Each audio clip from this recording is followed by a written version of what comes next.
안녕하세요. 저는 이제 30대 후반에 접어든 한 아이의 엄마입니다. 사랑이 넘치는 남편과 귀여운 두 돌 반의 아이와 함께 조용하지만 행복한 가정을 꾸려가고 있죠. 지금의 삶은 너무도 감사하고 소중하지만 사실 저는 과거에 말 못할 아픔을 가진 적이 있습니다. 바로 한 번의 결혼 실패 경험인데요. 오늘은 그 이야기를 털어놓으려고 합니다. 아마 누군가는 이 이야기를 들으며 위로나 용기를 얻을 수도 있지 않을까 하는 생각으로 조심스럽게 글을 시작해보려 합니다. 지금의 남편도 물론 제가 재혼이라는 사실을 알고 있어요. 전 남편과 전 시댁에서 저는 거의 쫓겨나다시피 이혼을 당하고 앞으로 내 인생에 결혼은 없다고 생각하며 살았습니다. 하지만 사람 앞날은 단정하고 사는 게 아닌가 봐요. 이렇게 좋은 인연을 만나 선물 같은 아이와 함께 잘 살고 있으니 말입니다. 그러다가 제가 재혼 후 아이를 낳고 나서 우연히 전 시댁 사람들을 마주한 사건이 있었습니다. 그런데 바로 그 자리에서 저는 과거 저를 내쫓다시피 한 전 시가 식구들에게 뜻밖의 통쾌한 한 방을 날리고 속이 후련해졌답니다. 이러니 사람들이 죄짓고 살라는 말을 하지 말라고 하는 건지 정말 인생은 자기가 주른 대로 돌려받는 게 맞더라고요. 어쨌든 불행했던 지난 결혼 생활에 대한 이야기를 하자면 가장 큰 이유부터 말씀드려야 할 것 같습니다. 저는 아이를 낳지 못한다는 이유로 전 남편과 헤어졌어요. 전 남편이 독자라는 건 결혼 전부터 알고 있었습니다. 손이 귀한 집안이고 시부모님들이 처음부터 아이에 대한 압박을 은근히 주셨어요. 하지만 결혼 초반에는 부부 사이 아이 문제를 체근하시지는 않으셨습니다. 그러다가 결혼 2년 차, 3년 차가 되면서 조금씩 시어머니는 왜 아이가 두 사람 사이에 생기지 않느냐며 걱정하셨어요. 틈만 나면 아이가 잘 들어선다는 약을 지어다 주시기도 했고 심지어 아이를 가지기 좋은 날이라며 어디서 날도 받아오셨습니다. 또 온갖 이상한 비방을 듣고 오셔서 저에게 아들 낳은 집 며느리가 입은 속옷을 가져다 주며 입으라고 하기도 하셨고요. 무슨 드라마에서 본 시어머니가 딱 우리 시어머니셨죠. 아니 대체 왜 너는 남들은 잘만 들어서는 애가 이렇게 안 생기는 거니? 이제는 나도 더는 못 기다리겠다. 너희 병원이라도 가봐야 하는 거 아니니? 저도 가보고 싶긴 한데요, 어머니. 그이가 자기는 아무 문제 없다고 병원 가는 거 싫다 그러는데 어쩌겠어요. 둘 다 아직 나이가 젊으니까 조금만 더 노력해 볼게요. 그게 벌써 몇 년째니? 어? 내가 볼 때 우리 아들이 싫다 소리 할 만도 해. 멀쩡한데 병원 가는 게 좋을 리가 없지. 내가 너 결혼 전부터 피시일하니 애는 잘 낳을 수 있으려나 걱정은 했는데 결국은 이렇게 내 생각이 들어맞는구나. 참말 말고 하루라도 빨리 병원에 가서 뭐든 해봐라. 남의 집 대 끊어놓을 생각이 아니라면. 결혼 전에는 저렇게 아픈 말을 하시는 분인 줄 결코 몰랐습니다.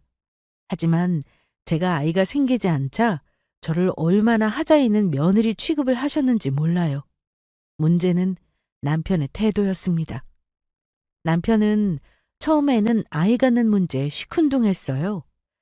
때 되면 생기겠지 하는 시기였죠.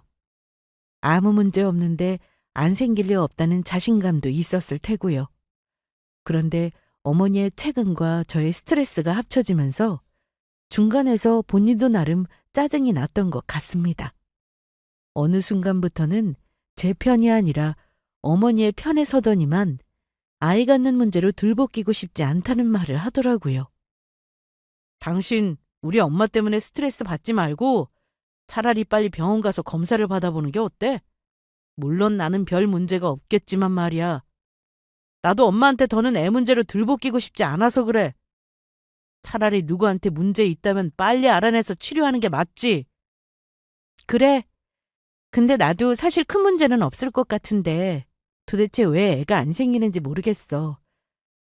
하긴 요즘은 원인 모르는 난임 부부들이 그렇게 많다고 하니까 우리도 뭔가 문제가 있을지 모르지. 한번 가서 둘 다 검사해보는 것도 좋은 방법인 것 같긴 해. 그렇게 우리 부부는 난임 치료로 유명하다는 병원에서 각자 검사를 받았습니다. 저는 우리 둘 다 건강해서 결혼해서 바로 아이 갖는 데는 큰 문제가 없을 거라고 굳게 믿었고요. 그런데 얼마 후 병원에서 나온 결과를 들으러 갔을 때 저는 큰 충격을 받고 말았습니다. 남편과 함께 갔던 병원 진료실에서 멍하니 의사가 하는 말을 듣는데 이게 과연 진짜인가 싶을 정도로 믿기지가 않는 사실을 들었습니다. 바로 제가 자연 임신이 어려운 상태라는 사실이었죠. 아내분이 임신이 어려운 상태입니다. 불임 판정이 나왔습니다. 추가로 치료를 해볼 수도 있지만 아무래도 자연 임신 가능성은 낮습니다. 네? 제가 불임이라고요? 그럴 리가 없어요, 선생님. 이제까지 부인과 건강검진 하면서 그런 얘기는 한 번도 들어본 적 없단 말이에요. 혹시 검사가 잘못된 건 아닌가요? 검사가 잘못될 가능성은 거의 없다고 보시면 됩니다. 아주 방법이 없는 건 아니에요. 인공수정이든 시험관이든 되는 대로 한번 해봅시다. 대신 두 사람 협조가 꼭 필요한 일이기도 하고 비용과 기간이 꽤나 걸리는 일이니 단단히 각오는 하셔야 할 겁니다. 저는 검사 결과를 믿을 수가 없었습니다. 제가 아이를 가지기 힘든 몸이라니요. 살면서 한 번도 생각지도 않았고 그동안 직장에서 건강검진을 하면서도 들어본 적 없는 말이었습니다. 하지만 의사 선생님은 안타까운 표정으로 자연 임신이 어려운 상태고 난임이 아닌 불임에 가까운 상태라는 말만 반복하셨습니다. 그 말을 듣는 순간 눈앞이 깜깜해졌고 모든 게 무너지는 기분이었습니다. 의사의 말이 떨어지자 남편은 한숨을 내쉬었어요. 남편 표정은 실망 그 자체였습니다. 저는 그래도 방법을 찾아보자는 남편의 말을 기대했지만 남편은 차갑게 굳은 표정으로 아무 말도 하지 않더군요. 집으로 돌아오는 길 남편은 충격으로 할 말을 잃은 저에게 먼저 말을 꺼냈습니다. 우리 집안엔 이런 일 없었어. 며느리가 불임이라니. 이걸 어째. 거봐. 나는 문제 없다고 했잖아. 그나저나 엄마가 아시면 꽤나 충격이실 텐데 엄마한테 뭐라고 하지? 저는 남편의 말에 실망을 금치 못했습니다. 그 상황에서 가장 충격을 받은 사람은 저인데 자기 엄마 걱정을 하는 건 물론 집안에 이런 일이 없었다는 말을 하다니요. 분한 마음에 따져 물었습니다. 당신은 지금 그게 나한테 할 말이야? 어머니한테 뭐라고 말할지가 나보다 더 걱정이냐고. 나는 지금 마음이 어떻겠어? 그런 생각은 안 하나 봐? 아, 당연히 하지. 근데 그렇잖아. 나 말고 당신한테 문제가 있다는데 우리 어머니가 당장 뭐라고 하실지 걱정 안 돼? 임신하는데 돈을 뭐 그리 많이 들 일이냐고 하실 게 뻔하다고. 내가 우리 엄마를 모르겠어? 생각만 해도 피곤하다. 당신 정말 나한테 너무한다. 어쨌든 이건 부부 사이의 일이잖아. 거기에 왜 어머니가 끼게 만드는 건데? 이건 당신이 중간에서 잘 얘기할 일 아니야? 저리 말하는 남편이 너무 서운하더라고요. 하지만 남편은 저와 결혼하고 나서 뭐든 쉽게 되는 일이 없다며 한숨을 쉬기만 했습니다. 이런 남편의 반응에 저는 며칠이 얼마나 지옥이었는지 몰라요. 얼마 후 결과를 궁금해하는 어머니에게 용기 내어 검사 결과를 말씀드렸습니다. 어차피 닥칠 일이니 빨리 말씀드리자 싶어서요. 어머니, 얼마 전에 저희 검사 결과가 나왔는데요. 아이 안 들어서는 게 아마 제 문제라고 하네요. 임신이 어렵다고요. 아니나 다를까 예상대로 어머니는 제가 임신이 어렵다는 말을 듣고는 격앙된 반응을 보이셨습니다. 뭐? 네 문제였다고? 거 봐라. 내가 우리 아들은 아무 문제 없을 줄 알았지. 아유, 우리 집안이 얼마나 손이 귀한 집안인데 이렇게 남의 집 대를 끊어놓을 수가 있는 거니? 아예 방법이 없는 건 아니라지. 어떻게든 노력을 해봐야 할 것 아니냐. 나는 내 아들이 애 없이 사는 꼴은 절대 못 본다. 의사 선생님이 가능성이 없는 건 아니래요. 그래도 어떻게든 방법을 찾아보자고 해서 노력할 생각이에요. 어머니, 그러려면 이 사람 도움도 꼭 필요하고요.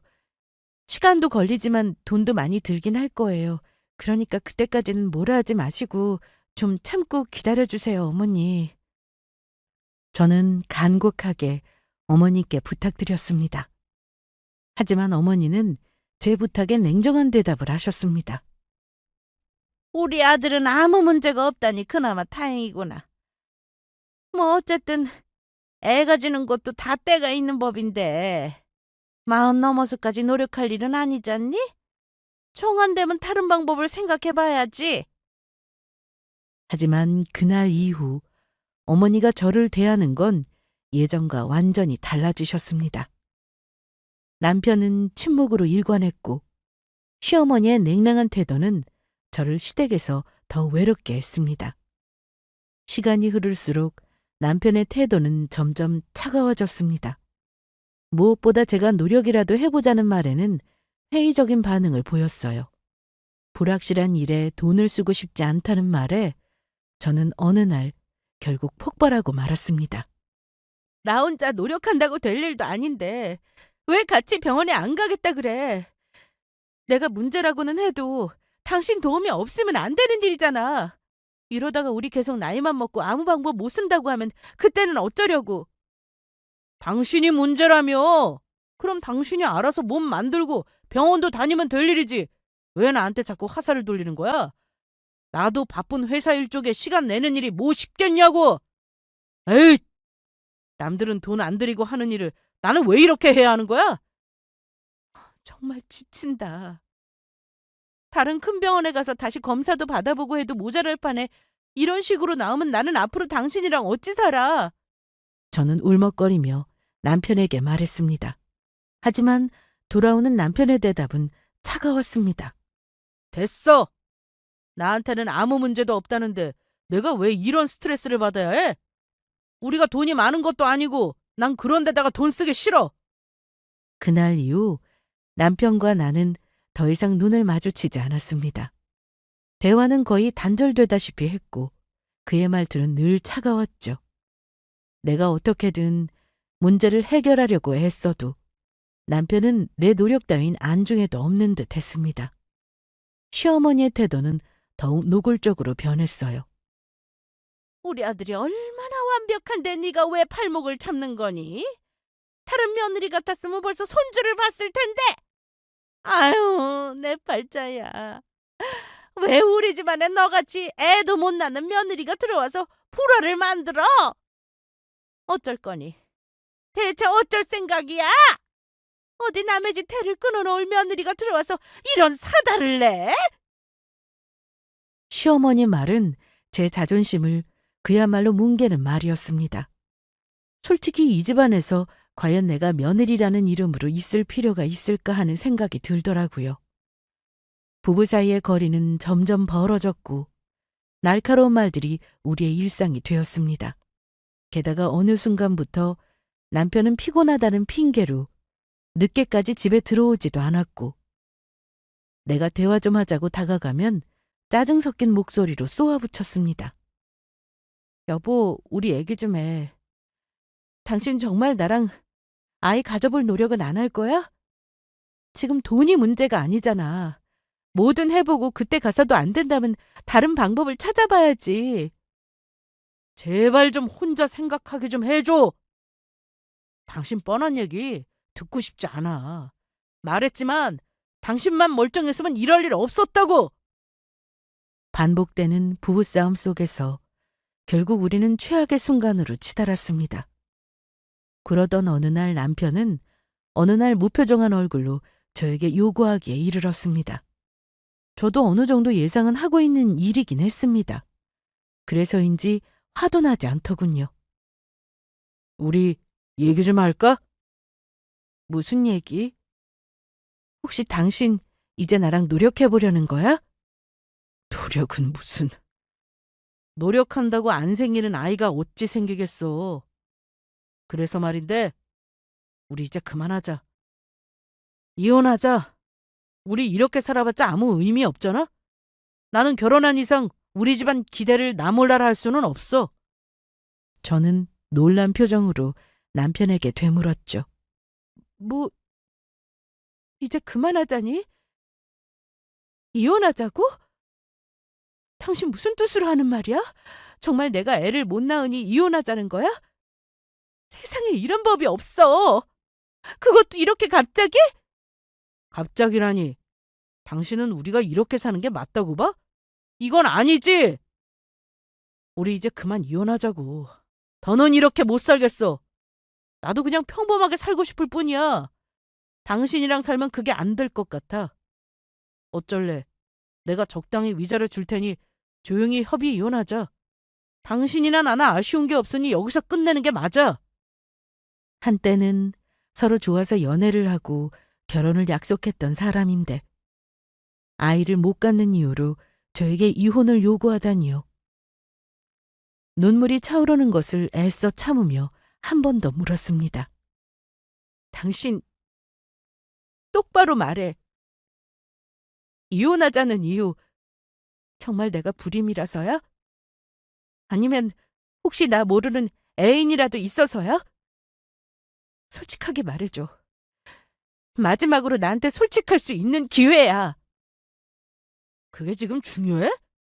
나는 지금 더 솔직할 것도 없어. 그냥 당신이랑 나 더는 결혼 생활에 의미가 없는 것 같아. 그만하자는 거지. 당신을 위해서도 이혼하는 편이 나아. 의미가 없어졌다고? 이건 우리가 함께 해결해야 할 문제였어. 그런데 어떻게 포기를 하겠다고? 내가 고작 당신한테 이것밖에 안 되는 존재였어? 그러자 남편은 한숨을 내쉬며 대답했습니다. 포기한 게 아니라 현실을 받아들이는 거야. 인력으로 안 되는 일인데 어쩌겠냐? 각자 가는 길이 다른데 여기서 끝내는 게 맞아. 당신은 나 떠나서 다른 사람 찾아. 저는 이대로 이혼하기는 너무 억울했습니다. 그야말로 예전 말로 치면 소박을 맞은 거나 다를 바 없는 일이 아닌가요? 너무 기가 막혀 친정 부모님께도 차마 말할 수 없었습니다. 저는 그래도 보수적인 시어머니는 이혼만은 말리실 줄 알았어요.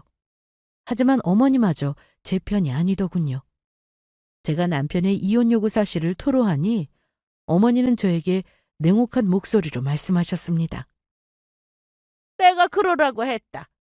내 아들이 잘하는 선택이야. 니들 나이가 적은 줄 아니? 나는 몇 년이고 더 기다릴 마음 없다. 어차피 너 애도 못 낳는 마당에 부부 사이를 끌고 갈 이유가 없잖니.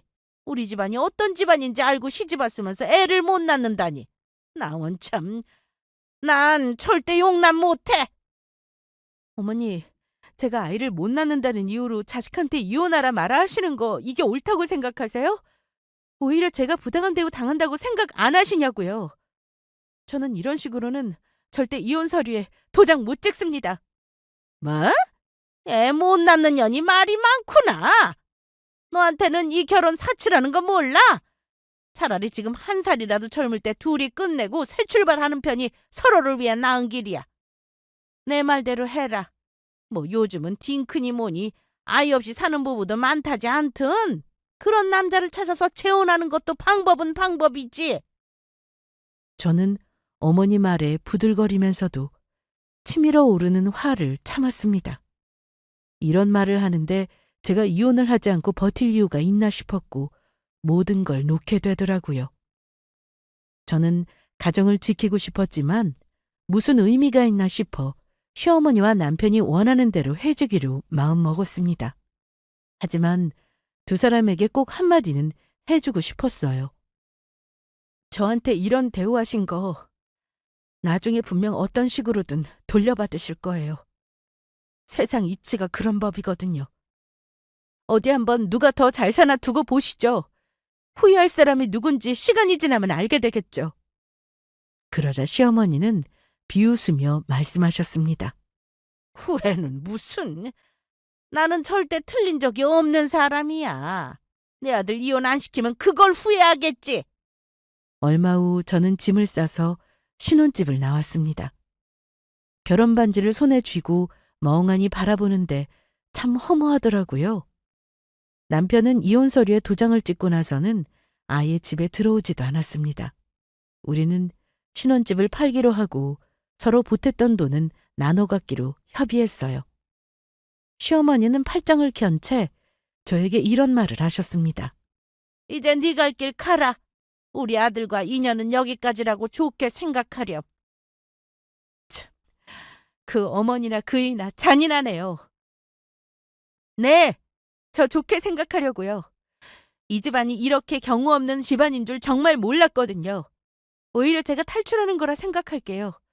잘난 아들 새장가 잘 보내시고 그동안 원하시는 손주 잘 보시길 바랄게요. 시어머니는 당황한 표정으로 저를 바라보았지만 아무런 말도 하지 못했습니다. 그렇게나마 말하니 쌓였던 우울분이 조금은 풀리는 듯 했죠.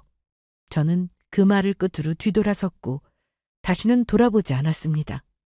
저는 그렇게 전 남편과 이혼했어요.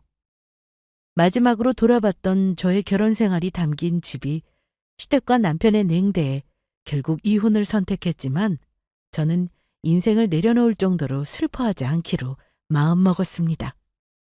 이혼 과정이 결코 심플하지는 않았습니다. 모든 사실을 안 친정에서도 난리가 났었고요. 하지만 그 과정은 다들 짐작하실 테니 세상에 깔끔한 이혼은 없다는 말로 가름하고 넘어가려고 합니다. 황당한 건 이혼 후 얼마 안 가 전 남편이 재혼했다는 소식이 들리더라고요. 그것도 몇 달 되지도 않아서요. 소식을 전하던 지인도 참 어처구니 없어하며 얘기했습니다. 너 혹시 들었어? 뭘 말이야? 친구는 주저하면서 말을 이어갔습니다. 저기, 글쎄 말이야. 지은이 너 혹시 소식 들었니? 네 전 남편 벌써 재혼했다더라.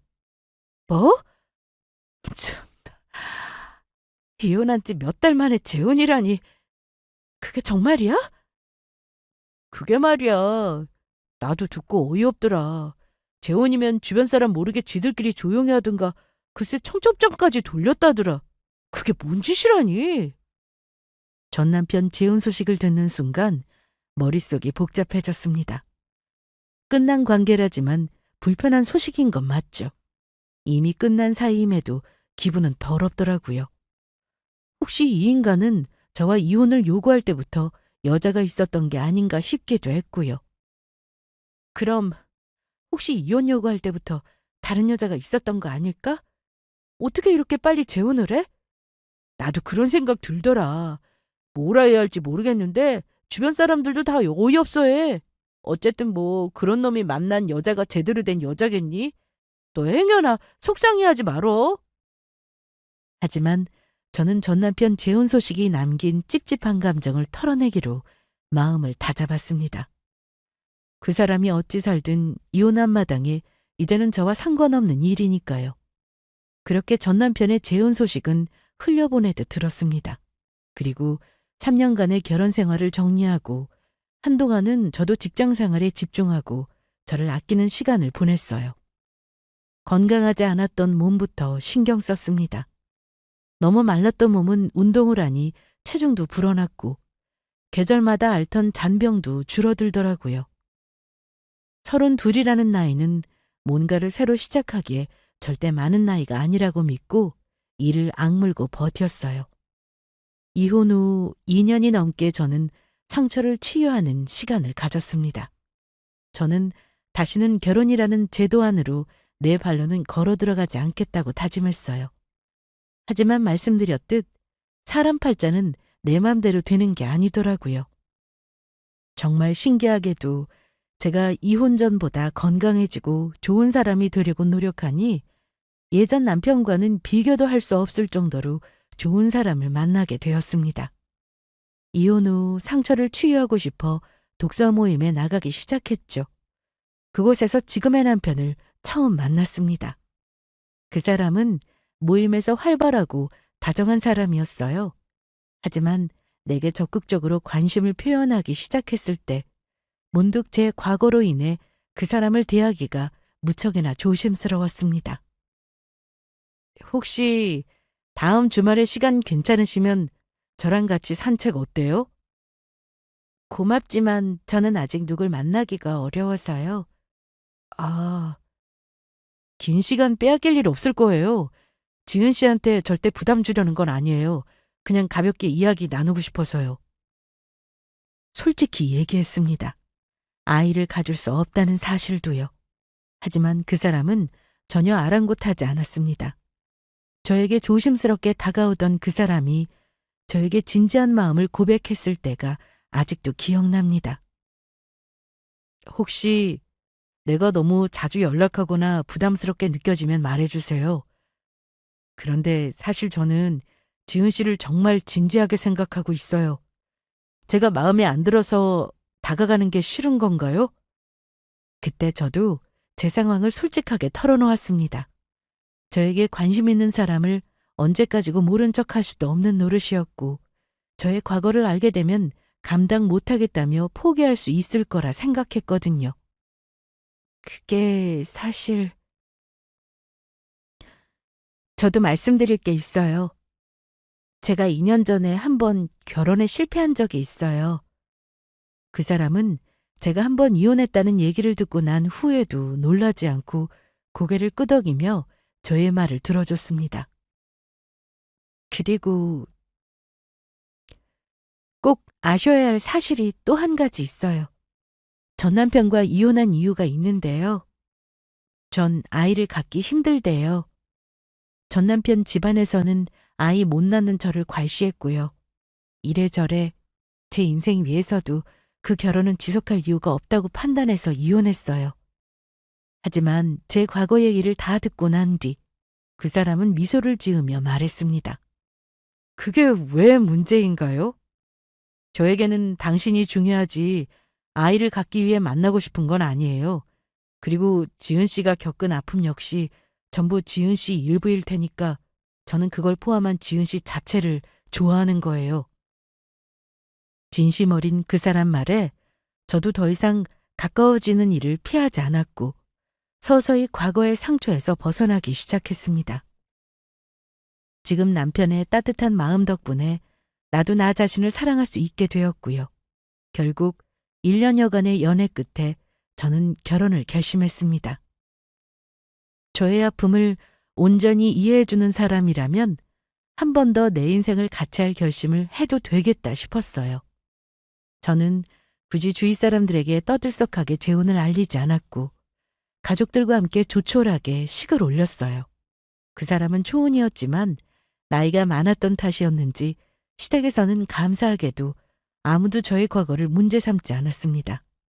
가까운 지인들의 축하를 받고 결혼한 우리는 시작부터 예전과는 달랐습니다. 이기적이고 자기 식구만 알던 전 남편과 지금의 남편은 전혀 딴판이었거든요.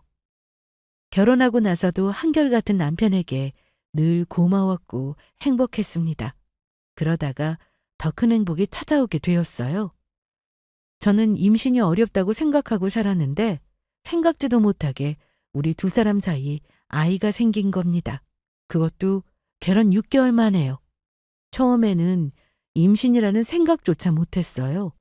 몸이 안 좋아 병원을 찾았는데 혹시 모르니 해보자는 소변검사에서 임신이라는 말을 들었습니다. 축하드립니다. 임신 6주 차입니다. 정말 모르셨나요? 이쯤이면 입도 서서히 시작될 때인데요. 저는 임신이라는 의사의 말을 믿지 못하고 재차 물었습니다. 네? 선생님, 그럴 리가 없는데요. 제가 임신이라고요? 그럴 리가 없다니요. 35도 안 된 기혼 여성이 임신을 하는 건 너무 자연스러운 일입니다만. 사실 저는 제가 불임인 줄 알고 있었거든요. 예전에 병원에서 임신이 어렵다는 진단도 받았었고요. 나팔관 양쪽이 다 막혀 있다고 했었는데 어떻게 임신할 수가 있죠? 네? 그런 진단을 받으셨다고요? 물론 제가 초음파상으로 오른쪽 난관이 막혀 있는 건 확인했습니다만 다른 한쪽은 정상적으로 배란이 되고 있습니다. 그러니 당연히 임신도 가능하고요. 가끔 초기 기초 검사가 잘못될 때도 있고 몸 상태에 따라 검사 결과가 잘못 나올 수도 있는 거죠. 아무튼 산모님, 뱃속의 태아는 건강합니다. 다시 한번 축하드려요. 저는 그날 세상을 다 얻은 기분을 느꼈습니다. 집으로 돌아온 저는 남편에게 임신 소식을 전하며 눈물을 쏟았어요. 여보, 나 임신했대. 우리가 부모가 된대. 나 임신 못한다고 생각했는데 아마 오진이었나 봐. 남편 역시 임신 소식을 듣고 뛸 듯이 기뻐했어요. 저를 꼭 끌어안으며 이러더군요. 거봐, 우리가 사랑하면서 사니까 이런 선물이 오잖아. 여보, 우리 예쁜 마누라 정말 수고했어. 우리 아이 예쁘게 잘 키우자. 누구는 이혼하고 재혼해도 그놈이 그놈이라는 말을 하지만 저는 남편을 잘 만나 과거 아픔을 치유했고 아이까지 생기며 이런 게 행복이구나 하고 매일 느낄 수 있었어요. 지난 결혼에서도 아마도 의사가 오진을 했었다면 전 남편과의 사이에서 아이가 생기지 않았던 건 제가 아닌 전 남편의 문제였을 수도 있다고 생각하니 은근히 통쾌하기도 했습니다. 아마 전 남편에게는 이런 예쁜 아이가 안 생길 테니 말이죠. 저와 이혼하자마자 전 남편이 재혼했다는 소식을 듣고 기분이 나빴는데 그 뒤 아이를 낳고 산다는 말은 못 들었거든요. 그 당시 실력 없는 의사의 잘못된 판정으로 모든 걸 잃었다고 생각했는데 나에겐 아무 문제가 없다는 사실을 확인한 셈이었으니 더욱 기분이 좋더라고요. 저는 임신 기간이 힘들기도 했지만 사랑하는 사람과의 결실인 아이를 만난다는 생각에 임신 기간 10달이 너무나 행복했습니다. 남편도 입덧으로 고생하던 저에게 지극정성이었고 입덧 기간이 왔을 때는 먹고 싶다는 건 무조건 사다 주는 자상한 사람이었어요. 시간이 흘러 어느덧 산달이 다가왔고 드디어 무사히 우리 부부의 아기를 만날 수 있었습니다. 초산이라 걱정했지만 아기는 엄마를 고생시키고 싶지 않았는지 제법 수월하게 세상에 나왔어요. 그때 감동은 이루 말할 수가 없습니다. 평생 없을 줄만 알았던 아이가 저에게 오다니요. 아기 얼굴을 들여다볼 때마다 이게 꿈인지 현실인지 믿기지 않을 정도로 행복했죠. 저는 남편이 고르고 골라 예약해준 산후조리원에서 인생에서 둘도 없을 행복한 시간을 보내고 있었습니다. 적어도 뜻밖의 인물들을 마주치기 전까지는 말입니다. 조리원에서 머물던 어느 날이었습니다. 수유실에서 아기에게 수유를 하고 거실에서 다른 산모들과 얘기를 할까 하고 두리번거리고 있는데 가슴이 덜컥 내려앉을 정도로 다시는 만나기 싫은 사람의 얼굴이 보이더라고요. 바로 이혼한 전 남편의 어머니였습니다. 황당하게도 조리원에서 웬 아기를 안고 있더라고요. 시어머니의 아이일 리는 없었으니 보자마자 알겠더라고요. 바로 이혼한 전 남편이 재혼하고 얻은 아이구나 하고 말이죠. 놀란 표정을 지은 건 저뿐만이 아니었습니다. 예전 시어머니도 저를 보고는 마치 귀신이라도 본 양 놀란 얼굴을 하더군요. 저는 모른 척 지나가고 싶었습니다만 그분은 저를 지나치지 않고 한마디를 건네더라고요. 마치 여기 있으면 안 될 사람이 왜 있냐는 말투였습니다. 너 여기서 뭐 하는 거니? 네가 여기는 왜 있는 거야? 네? 산후조리원에 뭘 하긴요. 보다시피 산후조리 중이에요. 저도 재혼해서 며칠 전에 아이 낳았거든요. 축하한단 말 할 거 아니면 그냥 지나가시죠. 피차 안 반가운 사이잖아요. 그러자 전 시모는 얼굴이 굳어지더라고요. 뭐? 네가 애를 낳아? 재혼은 용케 했는가 본데 불임이라더니 네가 어찌 애를 낳았단 말이니? 어이가 없구나. 나는 보다시피 이렇게 손주를 얻었다만 저리 말하면서 저에게서 눈을 떼지 못하는 전 시어머니에게 저는 담담하게 대답했습니다. 아, 그러시구나. 근데요, 하나 말씀드리자면 제가 사실 불임이 아니었다고 하더라고요. 의사가 잘못 진단했던 것 같은데 지금 아이 낳은 거 보면 아시겠지만 저한테는 아무 문제 없었어요.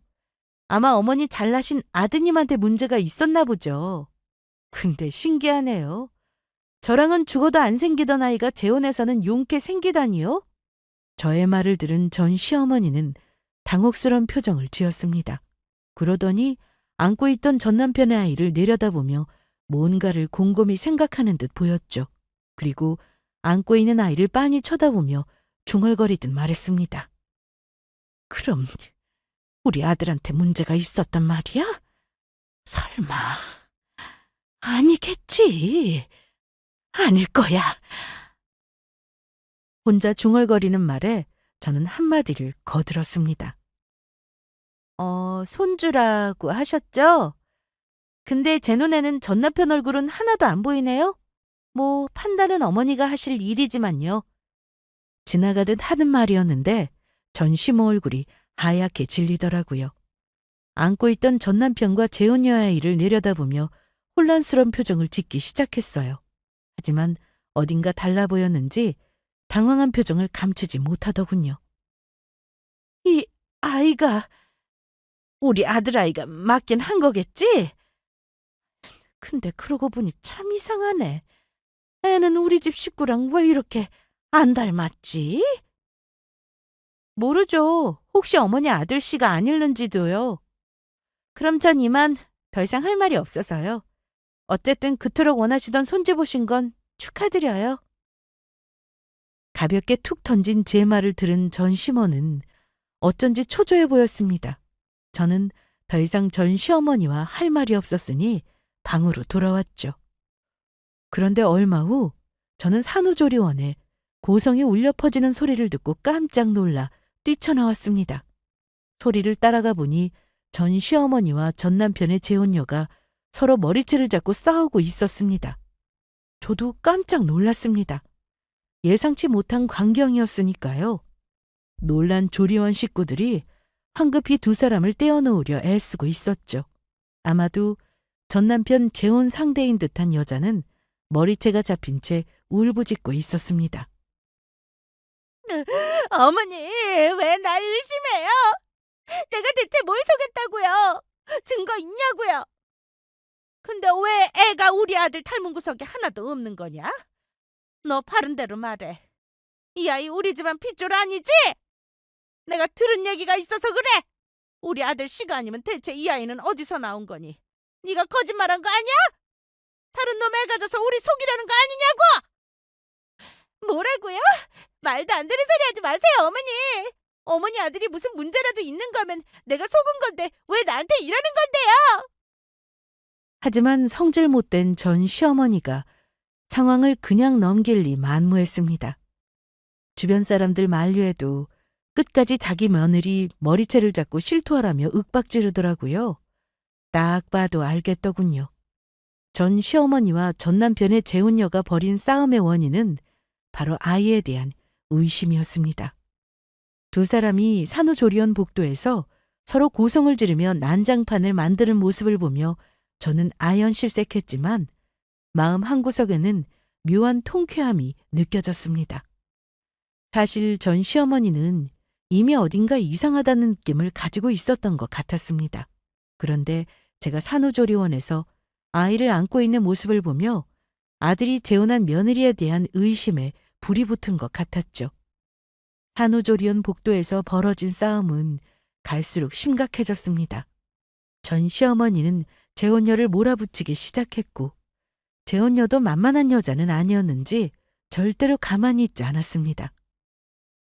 나도 긴가민가 했어. 우리 아들이 너랑 결혼하겠다고 데려왔을 때 니년 소문이 안 좋은 것도 나 다 알고 있었다. 그래도 손주 하나 낳아주면 다 덮으려고 했었어. 무슨 소리 하는 거예요? 어머니 원하는 대로 손주 낳아줬잖아요. 대체 제가 무슨 잘못을 했다고 그러세요? 근데 아무리 봐도 우리 아들 닮은 구석이 하나도 없어서 의아했단 말이야. 아이고, 결국 내가 못 볼 꼴을 보는구나. 너, 바른 대로 말해. 안 그러면 너 내가 산후조리고 뭐고 여기서 당장 쫓아내버릴 테니까! 전 시어머니는 손주라고 믿었던 아이를 내려다보며 더 큰 소리로 제 혼녀를 몰아붙였습니다. 전 시어머니 고함 소리는 복도를 울려 퍼졌고 주변 산모들도 놀라서 이 상황을 지켜보았어요. 제 혼녀도 보통은 아니었습니다. 당당한 표정으로 대들더라고요. 내가 뭘 바른 대로 말해요? 아이가 왜 당신 아들을 안 닮았는지 당신 아들한테 물어보세요. 당신 아들이 완벽하다고 생각하시는 게 문제예요. 이게 다 당신 아들 탓이에요. 밤이나 낮이나 시원찮은 주제에 지금 저한테 잘못을 미루는 거냐고요? 전 시어머니는 그 말을 듣고 화가 나서 어쩔 줄 몰라 했습니다. 제가 몇 년 전 느꼈던 억울함이 이제야 전 시어머니에게 돌아가는구나 싶더군요. 뭐라고? 네가 뭔데 우리 아들에 대해 지금 그딴 식으로 말하는 거야? 네가 우리 가문에 들어올 때부터 신경 쓰였어. 네가 어디서 뭘 했든 상관 안 하려고 했는데 이 꼴이 뭐냐? 웃기고 있네. 손주 하나 낳아주면 다 덮는다면서 이제 와서 내가 문제라고? 그냥 아들한테는 아무 문제 없다고 믿고 사시지 그러셨어요. 저도 더 이상은 못 참겠네요. 저도 그동안 어머니 등살에 정신병 걸릴 뻔한 거 모르세요? 네, 맞아요. 이 아이 당신의 집안 핏줄 아니거든요? 됐어요? 이제 속이 시원한가요? 이제 어쩌실 건데요? 이 광경을 지켜보던 거기 있는 모든 사람들은 입을 틀어막고 경악했습니다. 자기 입으로 며느리가 엄청난 진실을 실토하다니요. 모두들 이게 무슨 막장 드라마인가 했을 겁니다. 그때 저는 전 시모의 눈이 분노로 돌아가는 걸 봤어요. 뭐? 인연이 이제 실토하는구나. 그러면 그렇지. 네가 우리 집안을 다 망칠 뻔했어. 전 시모는 제 혼녀의 머리털을 휘어잡았고 웃긴 건 그 여자도 어머니 머리를 똑같이 잡았다는 사실이었습니다. 머리채를 잡으며 난장판을 벌이기 시작했습니다. 조리원 직원들이 달려와 둘을 겨우 떼어놓았지만 싸움은 끝나지 않았습니다. 그 아이 당장 친자 검사해. 내 손주인지 아닌지 밝혀보자고. 내가 이걸 그냥 넘어갈 줄 알아? 절대 못 참아. 마음대로 하세요. 저도 이름의 집구석 짜증나서 며느리 노릇하기 싫다고요. 내가 뭐 아쉬울 게 있는 줄 아세요? 그 광경을 보고 있자니 복잡했던 마음이 서서히 풀리면서 속이 다 시원했습니다. 결국 전 시댁은 그 일로 크게 망신을 당했습니다.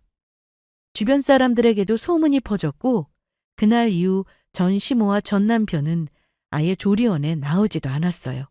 그리고 며칠 후 전 남편과 재혼했다는 여자도 퇴소했다는 소식을 들었습니다. 건너 친구를 통해 들은 사실은 역시나 충격적이었습니다. 예상대로 그 아이는 전 남편의 친자가 아니었다고 합니다. DNA 검사 결과가 나오자 전 시어머니는 그 충격을 이기지 못하고 결국 쓰러졌다고 하더군요. 재혼녀는 물론 그 아이를 데리고 사라졌고요. 그런데 그냥 사라진 게 아니라 임신 기간 중 넘겨받은 전 남편의 돈과 재산 일부를 다 들고 사라졌다고 하네요. 그날 이후 전 시댁은 며느리 하나로 인해 거의 망했다고 들었습니다. 물론 모두 전 시어머니와 전 남편의 오만함이 낳은 결과라고 생각해요. 그 소식을 전해주던 친구는 믿을 수 없다는 듯 말했습니다. 어쩜 이런 일이 다 있니? 너 불임이라며 내쫓고 손주 타령만 하던 사람들이 결국 이런 꼴을 당하네. 이게 벌 받은 거지 뭐. 너도 이제 속 시원히 갚아줬다 생각해. 내가 속이 다 시원하다 얘. 내가 뭘 한 건 없지만 그냥 진실이 드러난 것뿐이지. 하지만 그 말을 하면서도 제 마음 한구석은 확실히 후련했습니다. 전 남편과 시모가 제게 했던 잔인한 말과 행동들, 그 모든 억울함이 시간이 흘러 이렇게 돌아온 걸 보니 이게 바로 세상사가 돌아가는 방식인가 싶었죠. 그날 조리원을 떠나며 저는 제 아이를 꼭 안고 속으로 다짐했어요. 나는 이제 내 행복만을 위해 살겠다고요. 저는 굳이 지금의 남편에게 조리원에서의 이 소동은 얘기하지 않았습니다. 그 이후로 전 시댁의 소식은 들려오지 않았습니다. 아마도 이제 저는 전 남편과는 완전히 다른 삶을 살고 있다고 확신하고 있습니다. 지금의 다정한 남편과 함께 새롭게 꾸린 가정에서 사랑스러운 아이를 키우며 매일 감사한 마음으로 살아가고 있으니까요. 시간이 흐르니 이렇게 저의 이야기도 누군가에게 담담히 털어놓을 수 있게 되었네요. 구독자 여러분께 마지막으로 하고 싶은 말은요. 저처럼 억울한 일을 당하더라도 절대 포기하지 말라는 겁니다. 진실은 언제나 드러나게 마련이니까요. 그날 산후조리원에서 벌어진 사건 이후 전 시댁의 이야기는 더 이상 제게 중요하지 않았습니다. 전 남편의 재혼이 깨졌다는 소식도, 전 시어머니가 망신을 당했다는 소문도 그저 먼 이야기처럼 들릴 뿐이었어요. 지금의 남편과 내 아이와 함께 웃으며 살아가는 하루하루는 예전의 상처를 완전히 치유해 주었죠. 제 아이는 건강하게 자라고 있었고 우리 가족은 너무 행복하답니다. 과거는 과거일 뿐입니다. 이제 저는 전 남편이나 전 시어머니에게 어떤 원망도 미련도 없습니다. 물론 저의 과거의 일들이 완전히 지워질 수는 없겠지만 이 일로 크게 깨달은 바가 있었어요. 내가 행복하게 사는 것이야말로 나에게 상처 준 사람들에게 할 수 있는 가장 통쾌한 복수이자 나 자신에게 주는 최고의 승리라는 걸요. 지금의 저에게는 과거가 아닌 현재와 미래가 가장 중요하거든요. 저를 이해하고 사랑해주는 가족과 함께 매일을 감사하게 살아가는 것. 그것이 제가 선택한 길이고 제가 앞으로도 걸어갈 길이 아닐까요? 여러분, 혹시 지금 억울하고 고통스러운 상황에 놓여 있다면 저처럼 절대 자신을 포기하지 마세요. 시간이 지나고 보면 그 모든 고난은 결국 당신을 더 강하고 빛나는 사람으로 만들어줄 거라고 확신합니다. 그리고 언젠가는 저처럼 웃으면서 말할 날이 꼭 올 거라고 말씀드리고 싶어요. 그럼 저의 사연은 여기까지 하겠습니다. 끝까지 들어주신 여러분, 감사합니다.